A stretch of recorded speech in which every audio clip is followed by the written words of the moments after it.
Hello বন্ধুরা, good evening. ছাদে চলে এসেছি আর অনেকগুলো কাজ আজ সারতে হয়েছে। যেমন প্লাস্টিক পেতে নিয়েছি, আজ এই গোলাপ গাছগুলো রিপোর্ট করাবো। এই গাছগুলো এবছরের নতুন আমার গোলাপ গাছ আরও আছে, সব সিন্ডারে রয়েছে। যেহেতু শীতের সময় এনেছি তাই জন্য মাটি ভার্মি কম্পোস্ট দিয়ে একটা টবের মধ্যে বসিয়ে দিয়েছিলাম, কিন্তু সারাটা বছর যা গরম পড়ে সেখানে কিন্তু এই মাটিতে আমার গাছ আমি রাখতে পারি না, এতটাই গরম পড়ে, পাতা পুরো ঝুলে যায় আর মাটির স্যাঁতস্যাঁতে ভাবেতে গাছের গোড়াও পচে যায়। সেই জন্য আমি সিন্ডারে গাছ করি। আর এই সিন্ডারের গাছগুলো কিন্তু আমার বহু বছরের পুরনো, প্রায় 5-6 বছর হয়ে গেছে। তো এবারে যে নতুন গাছগুলোকে এনেছি সেগুলোকে এখন রিপোর্ট করে দেবো। শীতের মাত্র ওই 2 মাস মতো এই মাটিতে করে রেখেছিলাম, আবারও দেখুন গাটাকে পুরো ছাড়িয়ে নিয়েছি। সবে সবে মাত্র রিপোর্ট করেছিলাম বলে দেখুন এখনও পর্যন্ত পুরো মাটিটা শক্ত হয়নি, তালটাও একই রকম রয়েছে। এইবার ওই পাত্রটার মধ্যেই নিচে অনেকটা পরিমাণে সিন্ডার দিয়ে দেবো, তার উপর ভার্মি কম্পোস্ট দেবো, দিয়ে ওটার মধ্যেই মিশিয়ে নিয়ে তালটাকে বসাবো। যে গাছের তালটা রয়েছে কোনো শেকড়ে কাটাই ছাটাই বা মূল শেকড়ে আঘাত কোনো কিছুটাই দেবো না, এইভাবে বসিয়ে দেবো।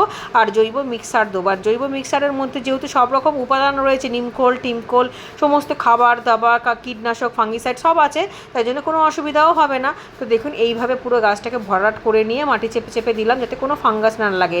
চেপে চেপে না দিলে অনেক সময় ফাঁপা থাকলে ফাঙ্গাস লেগে ভয় থেকে যায়, আর ফাঙ্গাস একবার লেগে গেলে কিন্তু গাছ নষ্ট হয়ে যাবে, সেখানে ফুল তো হওয়া দূরের কথা। তো এইভাবে আমি 3টে গাছে রিপোর্ট করে নেবো। আর সিন্ডারে দেখুন কতটা হালকা হয়েছে, আর এত কুড়িও রয়েছে এর মধ্যে, কন্টিনিউ কিন্তু ফুল আসছে। সারা গরমে এই গাছগুলো থেকে ফুল পাবো, কারণ আমার পুরনো ফুল গাছগুলোতে সারাটা বছরই ফুল থাকে। তবে শীতের সময় ফুল গাছগুলোতে ফুলের আকারটা অনেকটাই ছোট হয়। আর এই টবগুলোতে যে মাটিগুলো ছিল কদিন, মানে মাটিগুলো তো বেশি পুরনো একদমই হয়নি, মাত্র শীতের 2 মাস মতনই হয়েছে। এই মাটির মধ্যে কিন্তু সম্পূর্ণ খাবার মেশানো রয়েছে, যেমন ভার্মি কম্পোস্ট, জৈব সার সব কিছু। তো মাটিটা আমি গুছিয়ে রেখে দেবো। আর দেখুন 7 পাতার যে ডালগুলো আছে সেগুলোকে কেটে ফেলে দিলাম, কারণ কি 7 পাতার ডালে একদমই ফুল আসবে না সেই জন্য। আর এই মাটিগুলোতে আমি অন্য কোনো ফুল গাছ করব, কারণ আমি মাটি একদমই নষ্ট করি না। সবজি গাছ কিন্তু আমি সবজির খোসা টোসা দিয়েই করি, কাঠের গুঁড়ো দিয়ে করি, কারণ মাটি আমি পাইও না, আর মাটি ভীষণ ভারীও হয়। আর দেখুন সিন্ডারটা এরকম কালো সিন্ডার পেলে এরকম সিন্ডারটা আনবেন, লাল সিন্ডারটা আনবেন না, কারণ লাল সিন্ডারটা কিন্তু ভালো হয় না। আমি এর আগে দেখেছি 2বার এনে, লাল সিন্ডারে কিন্তু গাছ ভালো তো হয় না, গাছ কিন্তু মারাও যায়। আর এই কালো সিন্ডার মানে ঘেস, যেটা ঝালাইয়ের দোকানে পাবেন সেটাই হচ্ছে আসল সিন্ডার। আর যদি ঝালাইয়ের দোকান থেকে ডাইরেক্ট আনতে পারেন তাহলে একটু ধুয়ে নেবেন, আর নার্সারি থেকে বা কোনো গাছের হাট থেকে কিনলে সেখানে ধোয়ার দরকার নেই, এর মধ্যে যে কোনো সার মিশিয়েই কিন্তু গাছ করতে পারেন। চলুন একটা বোগেনভিলিয়া গাছও রিপোর্ট করব। এই গাছটাতে রিপোর্ট করার দরকার ছিল না, গত বছরই করেছিলাম, কিন্তু এই গাছটার বালতিটা নষ্ট হয়ে গেছিলো, পুরো রোদে ফেটে গেছিলো। এই গরমে যাতে আরও ফেটে গাছটা নষ্ট না হয় সেজন্য অন্য একটা বালতিতে দিয়ে দেবো। এত গরম পড়ে, আর বোগেনভিলিয়ার মাটি দেখুন কতটা শক্ত।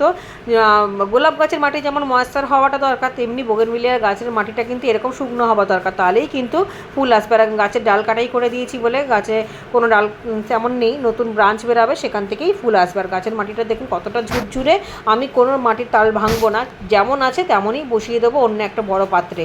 কারণ গত বছরে যে বালতিটা ছিল সেই বালতিটা রোদেতে এত নষ্ট হয়ে গেছে, এবছরে জল টল দিলে বা রোদ পড়লে আরোই ফেটে যাবে, সেই জন্যই করা। তো এরকম আর একটা বালতিও আছে, আজকে একটা বালতি করলাম, অন্যদিন আর একটা বালতি করে দেবো। তো এরকম করে নিচে ভার্মি কম্পোস্ট দিয়ে দিলাম, তারপর ওই গাছের গোড়াটা বসিয়ে দিয়ে ওপরে আবারও ভার্মি কম্পোস্ট আর এই মিক্সে জৈব সার যেটা আমি তৈরি করেছি সেটা দিয়ে দেবো। আর কোনো খাবার আর কোনো দেওয়ার দরকার নেই। আর বোগেনভিলিয়া গাছ তো খুবই সহজ একটা গাছ, এই গাছে যত কম খাবার দেবেন ততই ফুল আসবে, বেশি খাবার দেওয়ার প্রয়োজন পড়ে না। জলটাও খুব মেপে দিতে হয়, তবে একবার কুড়ি আসতে শুরু করে দিলে তখন জলটা দিতে হয়, কিন্তু যতক্ষণ না কুড়ি আসবে ততক্ষণ কিন্তু আপনাকে জল দিতে হবে না, কারণ জল না দিলেই জলের অভাবেই গাছের ফুলের কুড়ি আসবে। তো মাটিটা আমি এইভাবে চেপে চেপে দিলাম। আর চন্দ্রমল্লিকাতে দেখুন আবারও নতুন ডাল ছেড়েছে, আবারও নতুন কুড়ি এসেছে, আর অনেক ছোটো ছোটো ফুলগুলো ফুটতে শুরু করেছে। এই গাছকে সারাটা বছর আমি বাঁচিয়ে রেখে দেবো, কারণ এই ভ্যারাইটিটাই আমি রেখে দেবো। আমার সাথে এই ভ্যারাইটিটা ছিল না, অন্য ভ্যারাইটির গাছের রঙগুলো মানে ফুলের রঙগুলো আমার পছন্দ ছিল না বলে আমি গাছগুলোকে তুলে ফেলেছি, কিন্তু এই ভ্যারাইটিটা আমি সারাটা বছর সংরক্ষণ করে রাখবো, সামনের বছর এখান থেকেই আমি অনেক চারা করে নিতে পারবো।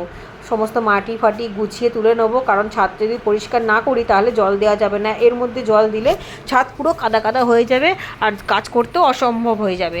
তাই জন্য সমস্ত জায়গায় মাটি ঠাটি তুলে, খাবার তুলে, পরিষ্কার করে ঝাঁটা ঠাটা দিয়ে প্লাস্টিক গুছিয়ে, যেহেতু ছাদটা ছোটো তাই অগোছালো করে রাখলে আরোই কাজ বেড়ে যাবে। অল্পর মধ্যে সমস্ত কাজ করে নিচে চলে যাব, নিচে গিয়ে সন্ধে দেবো। এই টাপটাকেও সরিয়ে নেবো, কারণ শুনছি আবার বৃহস্পতিবারের দিকে বৃষ্টি হওয়ার সম্ভাবনা আছে। যেতটুকুনি কাজ এগাতে পেরেছি ততটুকুনি কাজ আপনাদেরকে সাথে শেয়ার করেছি, বাকি যখনই যা করব সেটা আপনার সাথে শেয়ার করবো। আর যদি কোনো অসুবিধা থেকে থাকে বা গাছের ব্যাপারে যদি কোনো কিছু জানার থাকে তো আপনারা কমেন্ট করে জানতে পারেন। দেখুন এদিকে সমস্ত কাজ শেষ, এবার গাছের অল্প একটু জল দিলেই হয়ে যাবে। টাপটাকেও রেখে দেবো নিচে।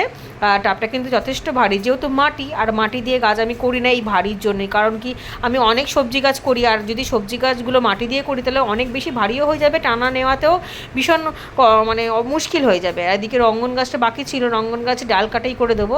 আর যেহেতু রঙ্গন গাছটা শেকড়টা খুব একটা বাউন্ড হয়নি, রুট বাউন্ড হয়নি বলে আমি খুব টপটাকে চেঞ্জ করবো না, আমি এই টপটার মধ্যেই রাখবো একটু করে নতুন মাটি দিয়ে, যে মাটিটা আমার তৈরি করা রয়েছে। আর ডালপালাগুলো ছেটে দেবো, কদিন পর নতুন ডালপালা হয়ে আবারও ঝোপালো হবে, আবারও খুব সুন্দর রঙের ফুল হবে। এই গাছটাতে লাল রঙের রঙ্গন আছে, খুব সুন্দর ফুল হয়। আর দেখুন রুট বাউন্ড হয়নি, খুব সুন্দর সতেজ শেকড় আছে, নতুন নতুন শেকড়ও ছেড়েছে।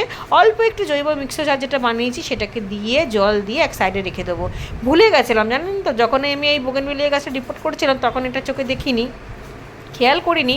যখন ওই টাপটা নিয়ে গেলাম তখন দেখলাম, তো করেই ফেললাম, সামনে রয়েছে যখন। এরকম করে টুকটাক করেই কাজ করি আমি, একসাথে তো সমস্ত কাজ করা সম্ভব না, কারণ সংসারে আরও অনেক কাজ থাকে, ছেলে মেয়েরও কাজ থাকে।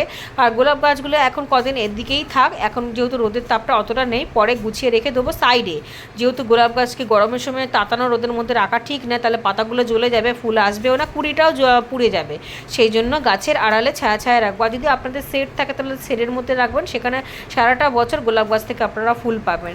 আর এদিকে ডালপালা ফুল টুলগুলোকে বেঁচে রাখলাম, সেগুলোকে টাপের মধ্যে দেবো শুকনো হয়ে গেলে শুকনো ডালপালা পাতাগুলো যে কোনো বেডে, মানে সবজির বেড হোক বা ফুলের বেড হোক, সেই নিচের দিকে দেওয়া যাবে। নিচের দিকে দিলে গাছটা যখন বড় হবে শেকড়টা ছাড়বে, নিচ অবধি খাবার পেয়ে যাবে।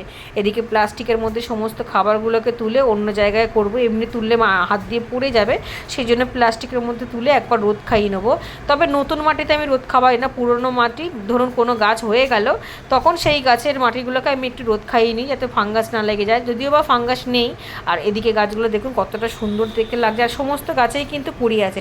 ঠিক আছে বন্ধুরা, আজ এই ভিডিওটা আমি এখানেই শেষ করলাম। সবাই খুব ভালো থাকবেন, সুস্থ থাকবেন।